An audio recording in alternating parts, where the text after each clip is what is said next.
Welcome to the Meso History, unraveling the untidy truths of the past.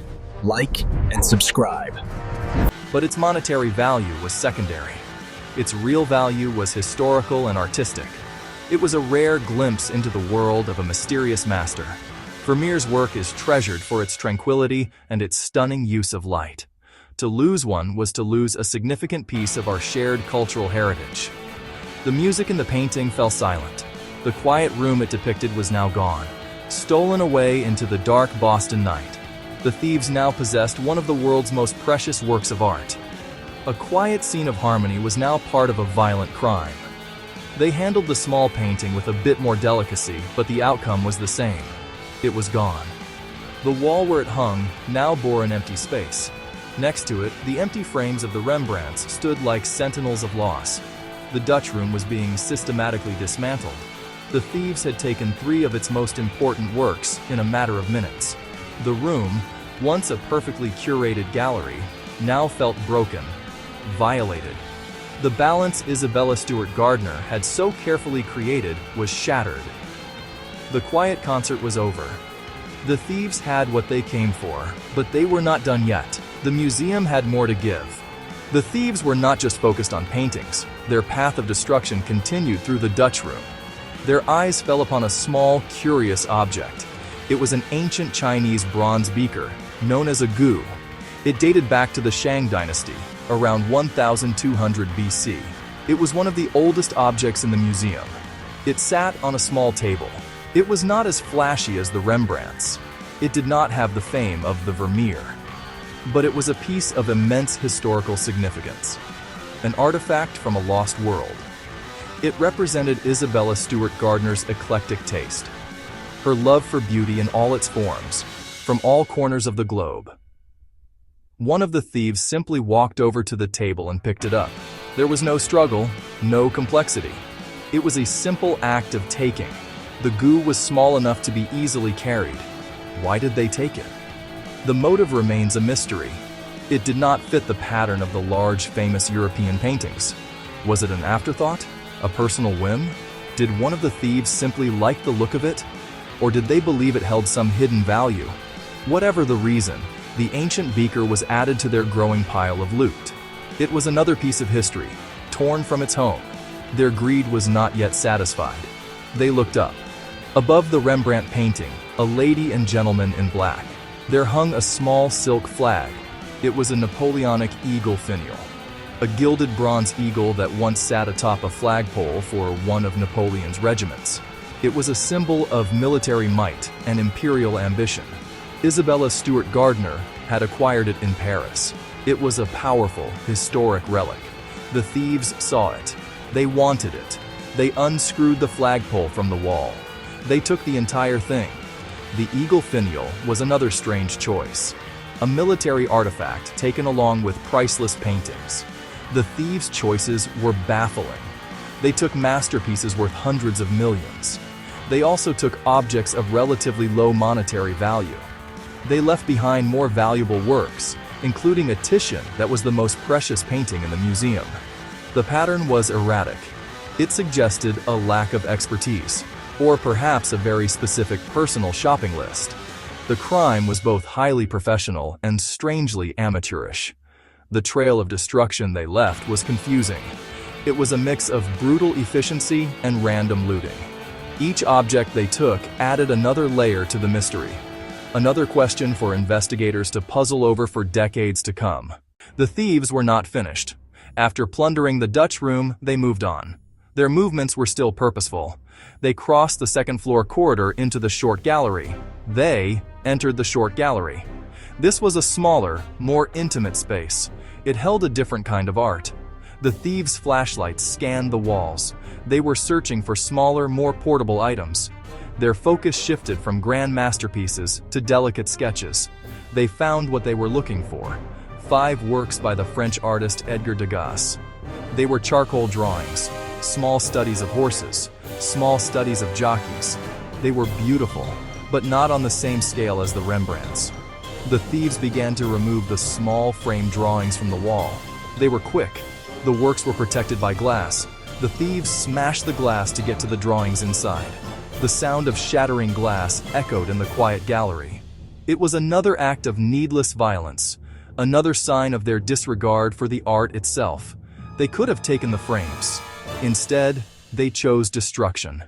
They pulled the delicate paper drawings from behind the broken glass. These were not bold oil paintings. They were fragile works, easily torn, easily damaged. But the thieves handled them with the same rough indifference. Their final prize was taken from this gallery. It was an oil painting by Edouard Manet, Chez Tortoni. It depicted a man sitting at a cafe table. It was a slice of Parisian life, a modern masterpiece. It was the only Manet in the museum's collection. It hung near the exit of the gallery. The thieves took it from the wall. This theft felt almost like an afterthought, a final grab on their way out. The painting was relatively small and easy to carry. With the Manet in hand, their shopping spree was finally over. They had gathered a haul of 13 objects, a collection of unimaginable value. The thieves now had their loot. They had 2 large rolled-up canvases. They had smaller paintings. They had drawings. They had the Chinese goo. They had the Napoleonic eagle. They made 2 separate trips down to their car. Trip 1, Trip 2. They loaded the stolen art into the red vehicle. The rain was still falling. It washed over the car, hiding it in the dark street. Their work inside the museum was done. They had been inside for 81 minutes.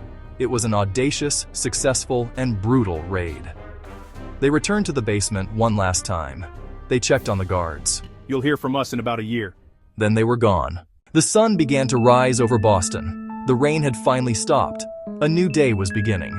But inside the Gardner Museum, the night's darkness lingered. The morning shift of security guards arrived just before 8 a.m. They expected a routine handover. They expected to find the museum quiet and still. They buzzed the side door, but there was no answer. They tried again. Silence. A flicker of unease began to grow. This was not normal. The silence from inside the building was unsettling. Unable to get a response, the arriving guards called the museum's security director, Lyle Grindle. He was at home. He tried to reach the guards inside by phone. The line rang and rang, unanswered. The unease turned to genuine alarm. Grindle drove to the museum immediately. He used his keys to let them in. They stepped into the lobby and found it empty. The security desk was unmanned. The monitors showed silent, empty rooms. A sense of dread began to fill the air. Where were the night guards? Where was everyone? The grand, silent museum suddenly felt like a tomb. The search began. They called out the names of the missing guards. Their voices echoed through the empty halls. They moved from room to room. Then they made their way to the basement. There, they found them. Abath and Heston were still handcuffed to pipes. Duct tape covered their eyes and mouths. They were cold and shaken, but alive. As they were freed, their story began to tumble out. Fake police officers, carefully orchestrated deception, a robbery, a story that seemed too fantastic to be true. Relief turned to dawning horror. Upstairs, the full scope became clear.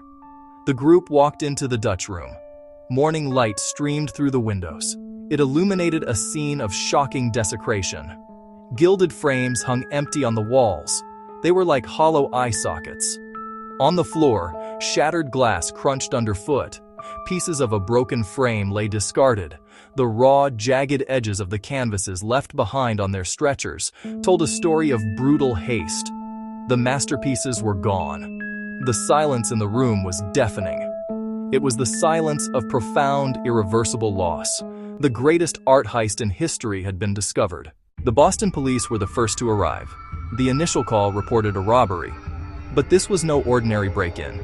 This was something on a scale they had never seen before. Detectives walked into the Dutch room and stopped. They were stunned into silence. They were not art experts, but they understood the magnitude of what they were seeing.